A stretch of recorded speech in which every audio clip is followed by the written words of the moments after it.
Bonjour et bienvenue. Je m'appelle Nathalie Jacques pour les éditions Viscérales. Aujourd'hui, je voulais vous partager mon top 5 actuel des personnes que je trouve inspirantes et qui œuvrent dans le domaine de l'énergie universelle. Je ne suis pas la seule.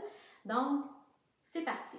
La première personne, feu Dolores Cannon.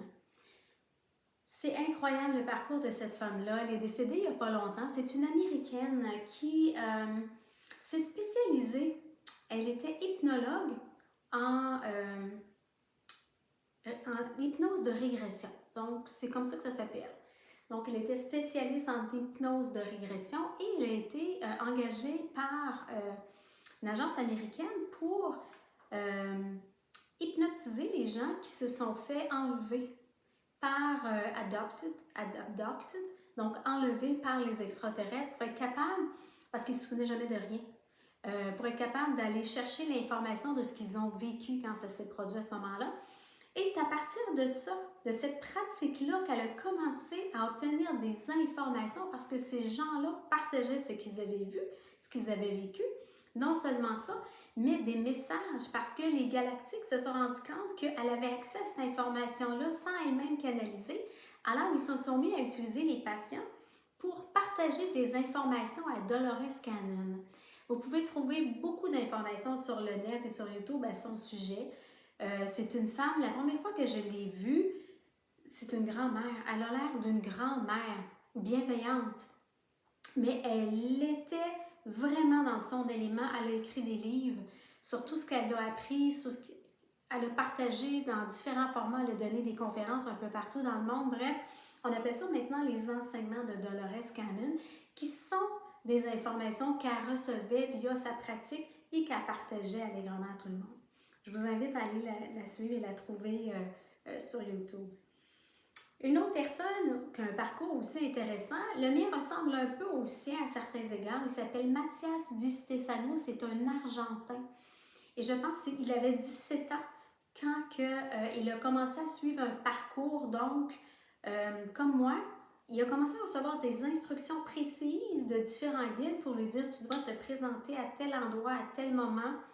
Et il a commencé à suivre ça et il y avait à chaque fois des tâches, des choses qu'il devait réaliser en lien avec l'énergie universelle et c'était beaucoup au niveau de l'harmonie. Bref, il y avait beaucoup d'apprentissage et tout ça. Il a fait énormément de présentations parce qu'il était en mesure de se rappeler dans des vies passées ce qu'il avait appris au niveau, je pense, c'est géométrie, des trucs phénoménal que les chercheurs scientifiques ne comprennent pas comment un jeune de 17 ans peut avoir autant de connaissances sans jamais avoir étudié rien dans ces matières-là. Et c'est qu'il va chercher dans ses mémoires toutes ces informations-là qu'il partage. Très intéressant, non seulement les notions qu'il partage, mais aussi la façon dont il s'exprime et les parcours comme ça qu'il fait.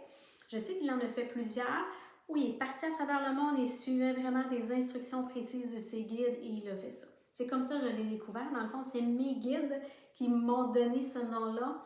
Et à force de faire des recherches, j'ai découvert que cette personne-là avait fait un parcours similaire il y a quand même quelques années. Mais bref, c'est ça. Très inspirant. Nikola Tesla. On va se le dire, je pense qu'il n'y a pas besoin de présentation. Nikola Tesla, c'est vraiment un précurseur, un innovateur dans beaucoup de domaines. Il parle énormément d'énergie universelle. Il va parler de fréquences vibratoires, un peu comme Albert Einstein, ces deux penseurs qui avaient compris comment ça fonctionnait, comment tout est énergie et toute une question de communication et de vibration. Très inspirant. Encore là, vous allez trouver beaucoup d'informations sur le net à ce sujet-là. Joe Dispenza, qui est aussi très populaire aux États-Unis, c'est un homme qui était issu d'un autre domaine, qui a eu un accident de vélo. Et cet accident-là l'a rendu, je pense que c'est quadraplégique, complètement. Et il a dit non, moi, ça ne sera pas ça, je vais m'auto-guérir.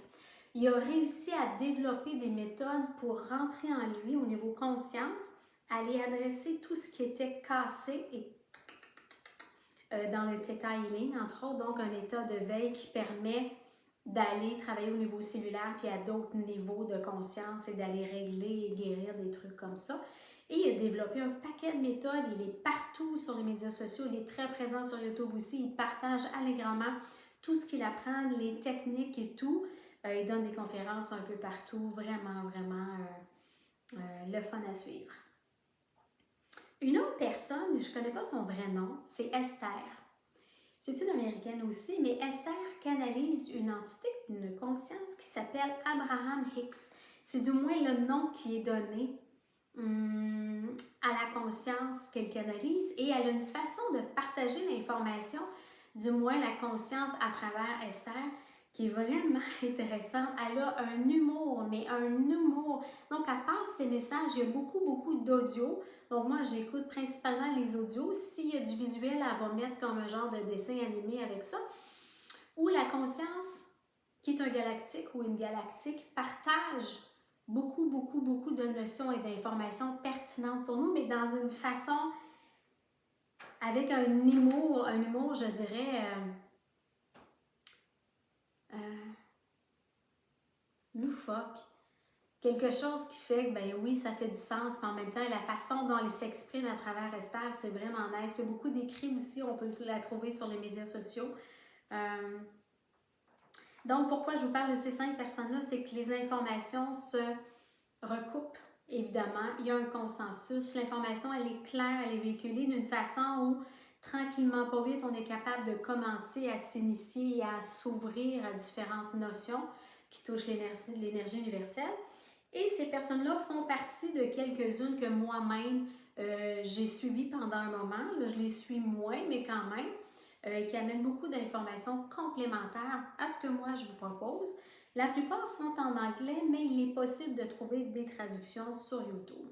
Alors, je vous invite à aller faire vos recherches de votre côté. C'est une ouverture de plus sur le monde. Merci d'avoir été là.